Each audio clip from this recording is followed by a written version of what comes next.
എഴുന്നേറ്റേ. എന്തിനാ? എഴുന്നേക്ക്.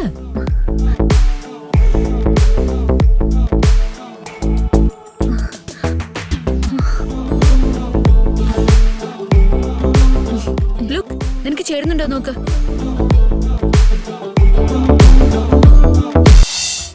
ശ്രീനിവാസ് സാർ ഒന്ന് നേരിൽ വന്ന് നിന്ന തീരുന്ന പ്രശ്നമേ ഉള്ളൂ ഇതൊക്കെ. കൃഷ്ണയെ എന്താ വേണ്ടേന്ന് നീ പറഞ്ഞു. ചെറിയ കാര്യമായപ്പോലും പരസ്പരം ആലോചിച്ചിട്ടൊക്കെ ചെയ്യാം. ഇതുപോലത്തെ അപകടങ്ങളിൽ പോയി ചാടാതിരിക്ക. ആ ഗോപാലെ, ഇതിപ്പോ ജയിലിൽ കിടക്കുന്ന ശ്രീനിവാസ് സാറിന് വേദനിച്ചാലും ഗോപാലിനെ വേദനിച്ചാലും എനിക്കൊരുപോലെ നിങ്ങളെ രണ്ടുപേരെയും ചെറിയൊരകലത്തിൽ മാറ്റി നിർത്താൻ പോലും എന്നെ കൊണ്ടോ ഇവളെ കൊണ്ടോ പറ്റില്ല. ശ്രീനിവാസ് സാറ് ഇവളുടെ ഒരു വശത്തുണ്ടെങ്കിൽ മറുവശത്ത് ഞാൻ പ്രതീക്ഷിക്കുന്നത് ഗോപാലിനെ. മനസ്സിലായോ? മനസ്സിലായി തങ്കം. ഇനി എന്റെ ഭാഗത്തുനിന്ന് ഒരു ബുദ്ധിമുട്ടും ഉണ്ടാവില്ല. ഗോപാലിന് ചില ഉത്തരവാദിത്തങ്ങളുണ്ട്.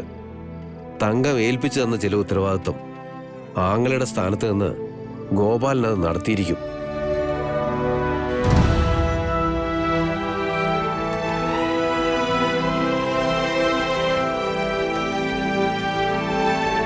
നാളെ മുതൽ നമുക്ക് കുറച്ച് കൂടുതൽ ടിക്കറ്റ് എടുക്കണം. അതിന് ഇത്തിരി രാത്രി ആയാലും വലിയ കുഴപ്പമൊന്നുമില്ല. വിറ്റ് തീർക്കണം. നമുക്ക് കഷ്ടപ്പെടാം. നമ്മളെ കൊണ്ട് പറ്റാവുന്ന അത്രയും കഷ്ടപ്പെടാം.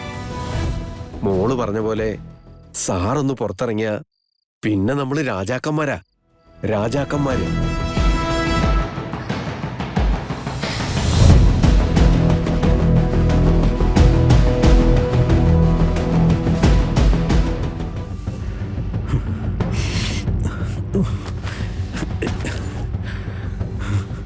നാളെ കവലയിലേക്ക് ഇറങ്ങാൻ പറ്റില്ല.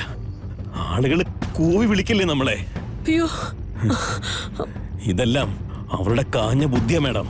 കൃഷ്ണയുടെ അവള് തന്നെ ആളുകളെ സംഘടിപ്പിച്ച് ഇങ്ങോട്ട് അയച്ചിട്ട് അവസാനം ഇവിടെ എത്തി നമ്മളെ രക്ഷിക്കുന്ന നാടകം കളിച്ചതാ. മൂർത്തി, ഇപ്പോ ചുവരിനെ പോലും ഒട്ടും വിശ്വസിക്കാൻ പറ്റില്ല. നമ്മൾ ഈ സംസാരിക്കുന്നത് പോലും ആരുടെയെങ്കിലും ചെവിയിൽ വീഴുന്നുണ്ടെന്ന് പോലും നമുക്കറിയില്ല. ഇന്നത്തെ ദിവസം ഇങ്ങനെ അങ്ങ് കടന്നു പോട്ടെ. നമ്മളെ പേടിപ്പിച്ചു എന്ന സന്തോഷത്തോടെ കിടന്നുറങ്ങട്ടെ എല്ലാവരും. ഇനി ഏതെങ്കിലും ഒരു പാതിരാത്രിയിൽ ഇതുപോലൊരു മുഹൂർത്തം ഉണ്ടാവും. സ്ഥാനങ്ങൾ വെച്ചുമാറിയൊരു മുഹൂർത്തം. പേടിക്കാൻ അവരും, പേടിപ്പിക്കാൻ നമ്മളും. ശരി മേഡം, അവളാണ് നമ്മുടെ മുന്നിൽ മാരക തടസ്സമെങ്കിൽ അതങ്ങ് വെട്ടി മാറ്റിയേക്കണം എത്രയും പെട്ടെന്ന്.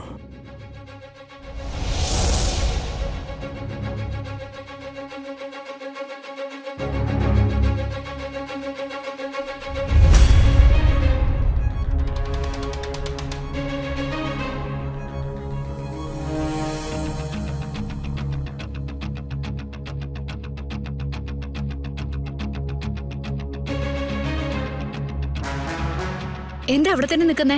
കേറി വാ. അല്ല, മുമ്പ് പലപ്പോഴും ഞാൻ മുറിയിലേക്ക് വരുന്നത് ഗാഥയ്ക്ക് ഇഷ്ടപ്പെടാറില്ലല്ലോ. അന്ന് കീർത്തി എനിക്ക് ഇഷ്ടമല്ലായിരുന്നല്ലോ. ഇപ്പൊ ഇതൊക്കെ മാറിയില്ലേ? കമോൺ.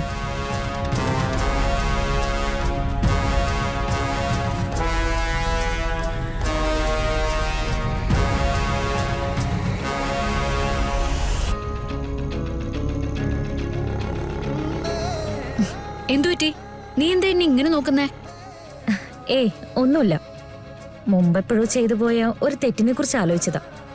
ഏത് തെറ്റ്? അത് ഗാഥ പങ്കെടുത്തൊരു ബ്യൂട്ടി കോണ്ടസ്റ്റില് ഞാനും പങ്കെടുത്തിരുന്നില്ലേ? അതിനെക്കുറിച്ച് ഞാൻ ആലോചിച്ചത്. അതിനിപ്പോ എന്താ? ഈ സൗന്ദര്യത്തിനോടല്ലേ ഞാൻ മത്സരിക്കാൻ നോക്കിയത്. സത്യം പറയാലോ ഗാഥ, മനസ്സിൽ നല്ല അസൂയുണ്ടായിരുന്നു. അതിന്റെ കാരണങ്ങളൊക്കെ ഗാഥയ്ക്ക് ഉണ്ടായിരുന്നല്ലോ.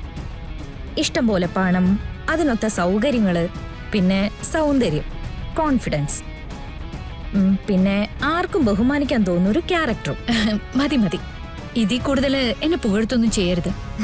അയ്യോ, പുകഴ്ത്തിയതല്ല ഗാഥ. അച്ഛന്റെ അമ്മയുടെ നടുവിൽ നിന്ന് എതിർപ്പൊക്കെ കാണിക്കുമ്പോഴും എന്റെ മനസ്സിൽ ഇതൊക്കെ ഉണ്ടായിരുന്നു. ആ, കുറെ കാലം ശത്രുക്കളായിട്ട് കഴിയാനായിരിക്കും നമ്മുടെ യോഗം. അങ്ങനെ കരുതാം. അതുകൊണ്ട് ഒരു ഗുണമുണ്ട്. എന്തെന്നറിയോ? എന്താ?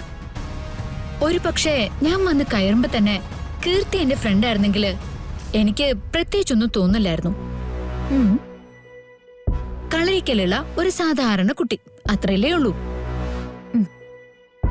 പക്ഷെ ഇപ്പൊ നമ്മള് സുഹൃത്തുക്കളാവുമ്പോഴേ I feel something more. Thank you Gatha.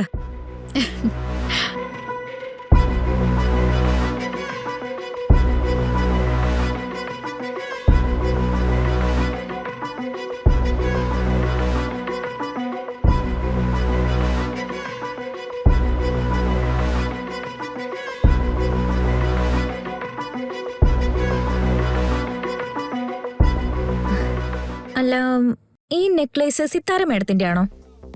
അല്ല, എന്റെയാ. ഞാൻ അങ്ങനെ ഇതൊന്നും യൂസ് ചെയ്യാറില്ല. ആ, അതാ ഞാൻ ചോദിച്ചേ. ഗാഥ ഇത് യൂസ് ചെയ്തിട്ട് ഞാൻ കണ്ടിട്ടില്ല. അല്ലെങ്കിലും ഇത് ഗാഥയ്ക്ക് ചേർന്നതല്ല. ഗാഥയുടെ ഓർണമെന്റ്സ് ഒക്കെ ടോപ്പ് ക്ലാസ് അല്ലേ? ഇത് ഈ സാധാരണക്കാര് സ്ത്രീകൾ ഇടുന്ന തരത്തിലുള്ളത്.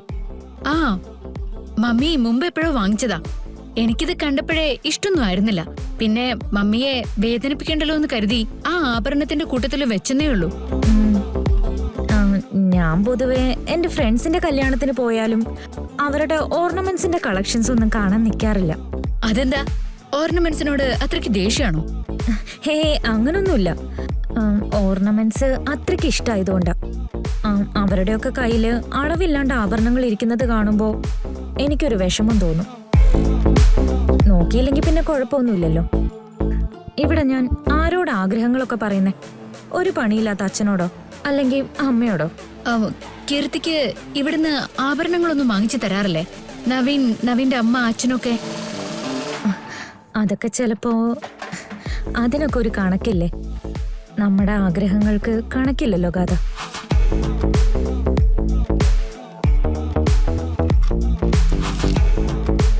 എഴുന്നേറ്റേ. എന്തിനാ? എഴുന്നേക്ക്.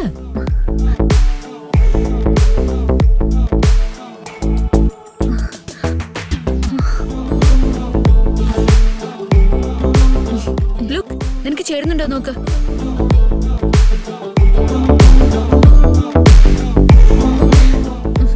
വെറുതെ എന്തിനാ എനിക്ക് ചേരുന്നുണ്ടോന്നൊക്കെ നോക്കുന്നേ? ഞാനിത് ഓൾറെഡി നിനക്ക് തന്നു കഴിഞ്ഞു. അതുകൊണ്ടാ നോക്കാൻ പറഞ്ഞേ. ഈശ്വര, ഇതെനിക്ക് തന്നെന്നോ? ദേ, ചുമ്മാ എന്നെ കബളിപ്പിക്കല്ലേ ഗാഥേ. തന്നു. പൂർണ്ണമായിട്ടുള്ള ഇഷ്ടത്തോടെ എന്റെ ഫ്രണ്ടിന് ഞാൻ ആദ്യമായിട്ട് തരുന്ന പ്രസന്റാ. Thank you Gatha, thank you. എന്റെ ജീവിതത്തിൽ എനിക്ക് കിട്ടുന്ന ഏറ്റവും വിലപ്പെട്ട സമ്മാനം. അത് ഗാഥയെ കൊണ്ട് മാത്രമേ പറ്റൂ.